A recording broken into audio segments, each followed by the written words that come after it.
Class 10th का math का physics का एस चांद का बुक है और लेसन है इलेक्ट्रिसिटी, पहला चैप्टर है। इसमें मैं आपको ये बताऊंगी कि how the current flows in a wire, कि वायर में करंट कैसे फ्लो होता है। हमारे घर में जितने भी वायर्स लगे हुए हैं, जैसे फ्रिज ऑन रहता है, हमारा टीवी ऑन रहता है, तो जो वायर में जो करंट फ्लो होता है ना, वो कैसे फ्लो होता है, यही मैं आज आपको एक्सप्लेन करके बताऊंगी। तो यहाँ पर ये देख सकते हैं, ये फिगर 9 जो है, ये जो ये दिख रहा है आपको फिगर, ये एक वायर का छोटा सा पार्ट लिया गया है। ठीक है, यहाँ पर जो नॉर्मली वायर होता है उसी का एक छोटा सा पार्ट लिया है। उसमें बता रहा है कि कैसे उस वायर के अंदर इलेक्ट्रॉन्स में जब बैटरी नहीं लगाते हैं उस केस में इलेक्ट्रॉन का मूवमेंट कैसा होता है। ठीक है, तो सबसे पहले तो मैं ये बता दूं कि जो वायर लिया गया है वो किसका है। ये होता है कॉपर का, और एल्युमिनियम का भी होता है। तो कॉपर का वायर लिया गया है, और कॉपर क्या होता है, मेटल होता है। क्या होता है, मेटल। और मेटल की प्रॉपर्टी क्या होती है कि जितने मेटल्स होते हैं वो गुड कंडक्टर ऑफ इलेक्ट्रिसिटी होते हैं।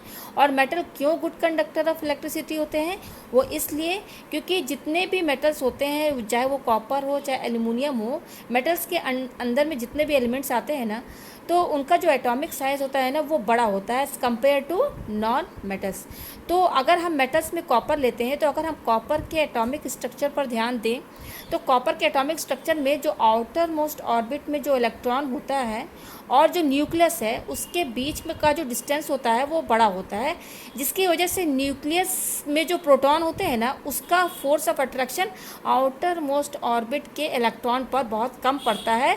उसका वहाँ तक उसका ज़्यादा फोर्स नहीं चल पाता है, इसलिए आउटर मोस्ट ऑर्बिट का जो इलेक्ट्रॉन होता है कॉपर का, वो फ्रीली मूव करता है। अगर हम कोई एनर्जी नहीं भी दें उसके बाद भी वो फ्रीली मूव करता है, क्योंकि वो प्रोटॉन से बहुत दूरी पर रहता है। और क्यों, क्योंकि मेटल का जो एटॉमिक साइज़ होता है वो बड़ा होता है। ठीक है, तो यहाँ पर आप देख सकते हैं, यहाँ पर हमने ये कॉपर का एक वायर लिया। आप देख सकते हैं कि ये इलेक्ट्रॉन जितने भी आपको दिख रहे हैं ना सर्कल में, ये देखिए ई है और ऊपर माइनस है, ये इलेक्ट्रॉन है। इलेक्ट्रॉन का चार्ज निगेटिव होता है, इसलिए यहाँ पर निगेटिव चार्ज लगा हुआ है।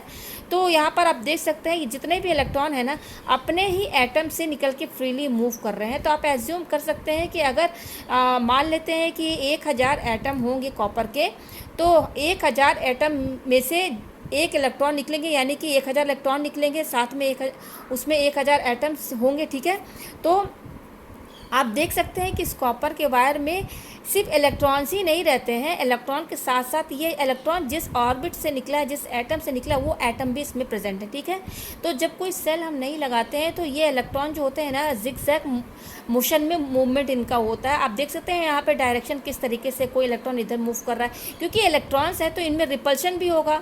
तो ये रिपल्शन में क्या होता है कि इलेक्ट्रॉन एक दूसरे से अवे मूव करेंगे, एक दूसरे से भागेंगे। प्लस एटम्स भी हैं इनके, तो एटम्स में क्या है, प्रोटॉन्स भी है, तो वो इनको अट्रैक्ट भी करेंगे।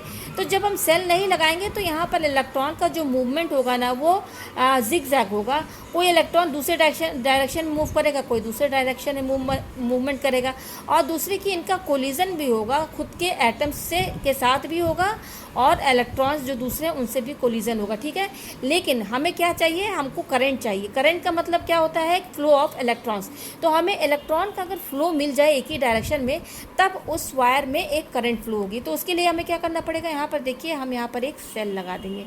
ठीक है, 6 ये देख सकते हैं यहाँ पे सेल, ये प्लस और माइनस सेल लगा दिया गया है। तो जब हम सेल यहाँ पर कनेक्ट करेंगे तो उससे क्या होगा कि ये जो सेल का निगेटिव है ना, ये सेल का निगेटिव क्या करेगा, यहाँ पर ये देखिए, यहाँ से जाएगा इधर, तो इधर से क्या करेगा, ये निगेटिव क्या होगा, रिपल्शन होगा। तो ये इसकी वजह से पुश करेगा आगे की साइड, और ये जितने भी इलेक्ट्रॉन्स हैं माइनस की वजह से आगे की ओर पुश होंगे, और कहाँ पर अट्रैक्ट होंगे, प्लस की साइड। तो इस तरह से आप देख सकते हैं कि सर्किट में कंटिन्यूअस इलेक्ट्रॉन का फ्लो होगा, और इस वजह से हमें एक करंट मिलेगी, यहाँ पर करंट हमें मिलेगी। और दूसरी बात ये कि यहाँ पर जो इलेक्ट्रॉन का जो डायरेक्शन है, यहाँ पर देख सकते हैं इलेक्ट्रॉन का डायरेक्शन क्या है, माइनस से पॉजिटिव है। ठीक है, ये इलेक्ट्रॉनिक करंट है।